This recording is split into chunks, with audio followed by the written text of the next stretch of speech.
I'm going to just say one name. I just want to see your expression. Oh God, stop it. Shahrukh Khan. आपको ऐसा नहीं लगता कि आप और शाहरुख अगर को होस्ट करते इस शो को? नहीं, Shahrukh Khan. नहीं, stop it. अरे और आप चाहते हैं कि मैं नाम लूं ना? Shahrukh Khan. अरे stop it. नहीं, या आप चाहते हैं कि मैं जवाब दूं, या आप चाहते हैं कि कोई तमाशा बने? शाहरुख से ऐसी क्या प्रॉब्लम है? उनके सामने जबान नहीं खुलती मेरी। तो कहानी की शुरुआत होती है 18 जुलाई 1982 को, जब झारखंड के जमशेदपुर में प्रियंका चोपड़ा का जन्म होता है। और अगर बात करें उनके पेरेंट्स की, तो उनके फादर का नाम है अशोक चोपड़ा और वहीं पे उनके मदर का नाम है मधु चोपड़ा, और दोनों प्रोफेशन से फिजिशियन थे। और ये सब जान के तुम्हें ये तो अंदाजा हो गया होगा कि प्रियंका का बॉलीवुड में कोई गॉडफादर नहीं था। और रही बात प्रियंका के पेरेंट्स की प्रोफेशन की, तो अपने प्रोफेशन की वजह से वो बहुत ज्यादा ट्रैवल किया करते थे और इसी के चक्कर में वो एक बार यूएस पहुंच गए, जहां पे प्रियंका चोपड़ा को रेसिज्म का सामना करना पड़ा क्योंकि वो स्किन कलर में ब्राउन थी कंपेयर टू व्हाइट पीपल। लेकिन प्रियंका में एक अच्छी बात थी कि वो सुंदर थी। और रही बात उनके कॉन्फिडेंस की, तो वो उनके माँ से आता था, जिसका एक अच्छा एग्जाम्पल है उनका ब्यूटी कॉन्टेस्ट। क्योंकि प्रियंका जिस कॉलेज में पढ़ती थी वहाँ पे एक ब्यूटी कॉन्टेस्ट होने वाला था, जिसपे प्रियंका तो पार्ट नहीं लेना चाहती थी, लेकिन उनकी मदर की वजह से उन्हें पार्ट लेना पड़ा, जिसे वो आगे जाके जीत गई। और फिर क्या था, इसी को कंटिन्यू करते हुए प्रियंका की मदर ने साल 2000 के फेमिना ब्यूटी कॉन्टेस्ट में प्रियंका का नाम डाल दिया, जिसे वो फिर जीत गई, मतलब सेकंड आई थी। जिसके बाद जीतने का तो सिलसिला ही चालू हो गया। जैसे उन्होंने मिस वर्ल्ड जीता साल 2000 में, फिर मिस वर्ल्ड कॉन्टिनेंटल क्वीन जीता, और इवन वो 5th इंडियन लेडी बनी जिन्होंने मिस वर्ल्ड का टाइटल जीता। And Miss World 2000 is Miss India. और फिर क्या था, beauty is equal to Bollywood में एंट्री, और ऐसे उन्हें मिली थमी जान, जो कि एक साउथ मूवी थी। और उस मूवी में प्रियंका चोपड़ा ने एक सॉन्ग किया जिसके अपोजिट में विजय थलापति थे। और मैं तुम्हें बता दूं कि ये मूवी सुपर हिट हो गई। और इसके बाद उन्होंने सनी देओल के साथ में एक बॉलीवुड मूवी करी जिसका नाम था the hero love story of a spy, जो कि ठीक थी, लेकिन अभी तक वो मूवी नहीं आई थी जिसने प्रियंका को स्टार बना दिया हो। लेकिन फिर आया साल 2003, जिसने प्रियंका की पूरी लाइफ चेंज कर दी, क्योंकि इसी साल अंदाज मूवी आई थी। और ये मूवी उस टाइम सुपर हिट साबित हुई, जिसका मेन रीजन था मूवी के गाने और मूवी के बोल्ड सीन, जो कि ऑडियंस के बीच में काफी पॉपुलर हुए। आएगा मजा अब बरसात का। हाँ, तब के टाइम में इसी को बोल्ड माना जाता था। आजकल तो और लोगों को प्रियंका और अक्षय की जोड़ी काफी पसंद आ रही थी, जिसको देखते हुए मुझसे शादी करोगी, ऐतराज ऐसी मूवी बनाई गई। और इन मूवीज की वजह से प्रियंका का कैरियर ट्रैक पे आ चुका था। लेकिन एक प्रॉब्लम हो गई, क्योंकि जहां प्रियंका का कैरियर अच्छा चल रहा था, तभी उनकी डेटिंग की रूमर्स आना शुरू हो गई, वो भी अक्षय कुमार के साथ में। और मैं तुम्हें बता दूं कि तब के टाइम में अक्षय कुमार अपनी मूवी से ज्यादा डेटिंग के लिए फेमस थे, जैसे कि उनका नाम जोड़ा गया था रवीना और शिल्पा शेट्टी के साथ में। और आखिरकार वही हुआ,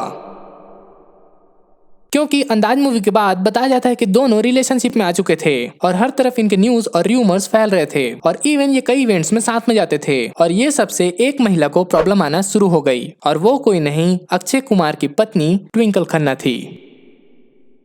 और इवन बताया जाता है कि अक्षय कुमार और प्रियंका चोपड़ा के इस सीरियस रिलेशनशिप को देखते हुए ट्विंकल खन्ना काफी इनसिक्योर हो गई थी। लेकिन फिर एक ऐसा दिन आया जिसने सब क्लियर कर दिया, क्योंकि ट्विंकल ने अक्षय और प्रियंका को एक होटल में रंगे हाथों पकड़ लिया था। इवन ट्विंकल ने अक्षय को थप्पड़ भी मारा। लेकिन इस इंसिडेंट के बाद एक ऐसा दिन आया जब अक्षय खुद के गुस्से पे काबू नहीं रख पाए और उन्होंने प्रियंका के एक्स मैनेजर को पीट दिया। तो ये बात तब की है जब प्रियंका के एक्स मैनेजर मतलब प्रकाश जाजू ने नशे की हालत में ये ट्वीट किया, जिसमें उन्होंने लिखा कि मैंने अपने 35 साल के करियर में इससे बड़ा सेल्फिश आदमी नहीं देखा, जो कि सिर्फ पैसे कमाने के पीछे भागता है। यहाँ तक कि प्रकाश भाई ने अक्षय और प्रियंका की सारी कॉल रिकॉर्डिंग दिखा दी। और इसके बाद अक्षय का दिमाग इतना खराब हुआ कि वो कबीर सिंह मोड में पहुंच गए और वो सीधे पहुंचे प्रकाश भाई के पास में और उन्हें पीट दिया।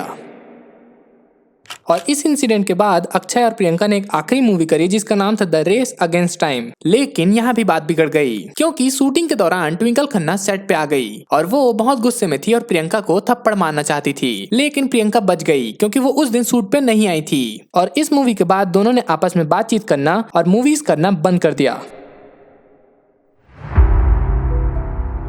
बट स्टिल ये सब होने के बाद भी प्रियंका के कैरियर पे कोई खास फर्क नहीं पड़ा। उनकी मूवीज हिट पे हिट जा रही थी, साथ में वो बड़े प्रोजेक्ट्स का पार्ट भी बन रही थी और इवन प्रियंका का एक टैगलाइन भी काफी फेमस हो रहा था।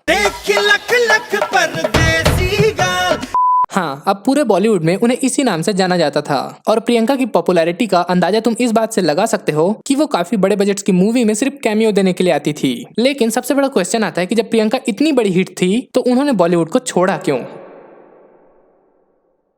और इस क्वेश्चन के दो आंसर हैं। पहला, बॉलीवुड एक मेल डोमिनेंट इंडस्ट्री है जहां पे कितनी भी बड़ी एक्ट्रेस हो, एक टाइम के बाद उन्हें अच्छे रोल्स नहीं मिलते और वहीं पे मेल एक्टर्स जिनकी एज हो चुकी है उन्हें अभी भी मेन रोल में कास्ट किया जाता है। और दूसरा था उनका डेटिंग र्यूमर, वो भी शाहरुख खान के साथ। Stop it. शाहरुख खान। मैंने पहले आंख बंद कर ली। नहीं, शाहरुख खान। नहीं, स्टॉप इट।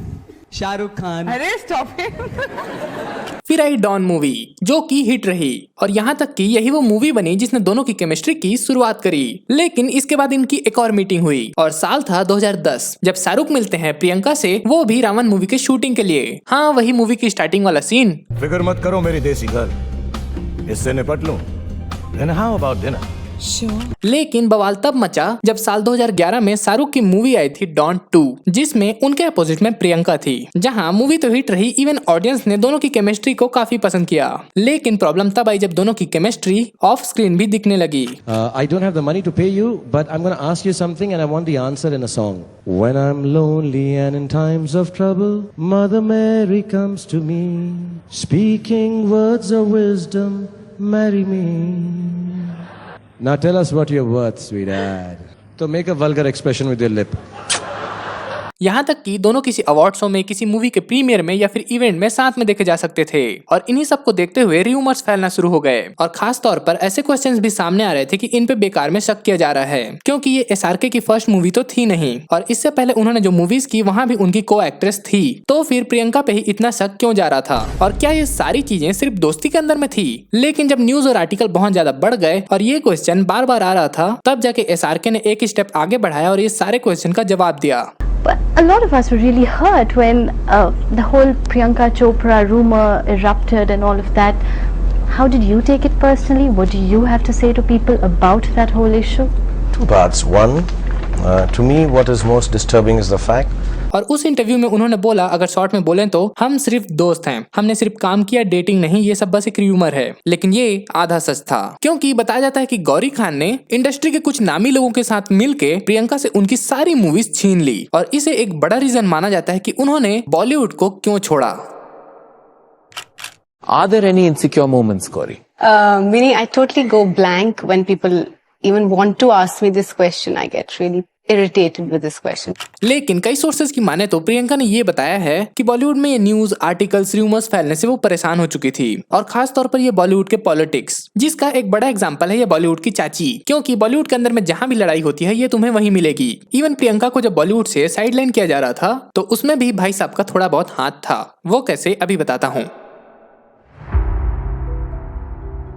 तो अभी के टाइम पे प्रियंका चोपड़ा हॉलीवुड में जा चुकी हैं और उनकी करंट मैनेजर का नाम है अंजुला आचार्य और उनके कनेक्शन हॉलीवुड में बहुत ऊपर तक हैं। और इसका एग्जांपल तुम इस बात से समझ सकते हो कि जहाँ पे बॉलीवुड में बड़े स्टार अपने लिए मैनेजर रखते हैं, वहीं पे ठीक उल्टा अंजुला ने प्रियंका को अपने लिए साइन किया, जिसका एक रीजन था। तो ये बात तब की है जब प्रियंका बॉलीवुड में थी और वो हॉलीवुड में जाने का प्लान कर रही थी क्योंकि बॉलीवुड वाले उन्हें साइडलाइन कर रहे थे। तो एक बार की बात है, बॉलीवुड की एक पार्टी थी जहाँ पे सारे बड़े लोग आए हुए थे, यहाँ तक कि अंजुला को भी इन्वाइट किया गया था और ये बात लोगों के बीच में फैल चुकी थी कि प्रियंका हॉलीवुड में जाने वाली है और पूरी पार्टी में सब लोग बस प्रियंका की ही बुराई कर रहे थे कि उसका हॉलीवुड कैरियर नहीं चलेगा और वो बॉलीवुड में फिर वापस आ जाएगी रोते हुए, जिसे सुन के एंजेला को प्रियंका के लिए बहुत खराब लगा। I remember when I first signed Priyanka, there were a lot of people, particularly in India, who were so negative. I was at this dinner at a friend's house, Manish Goyal, and they were just so negative about her. By the way, क्या तुम जानते हो कि प्रियंका ने Hollywood में जाने के लिए बहुत स्ट्रगल किया? जहाँ पे बॉलीवुड में उन्हें सब जानते थे, ठीक उसका उल्टा हॉलीवुड में उन्हें कोई नहीं जानता था। तो उन्होंने स्क्रैच से शुरू किया और वो ऑडिशन पे ऑडिशन देने लगी और फिर उनकी मेहनत की वजह से उनकी किस्मत चमक गई।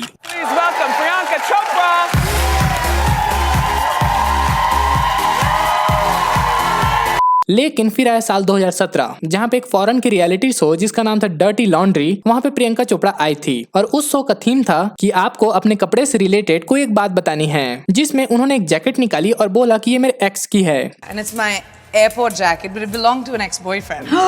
That's और फिर क्या था, पूरे इंटरनेट ने ढूंढ के निकाल दिया कि ये जैकेट तो पहले शाहरुख खान की थी। और इस शो के बाद दोनों का डेटिंग र्यूमर फिर सुर्खियों में आ गया, लेकिन तब तक दोनों अपनी लाइफ में मूव ऑन कर चुके थे, तो बात आगे नहीं बढ़ी। बाकी तुम समझदार हो।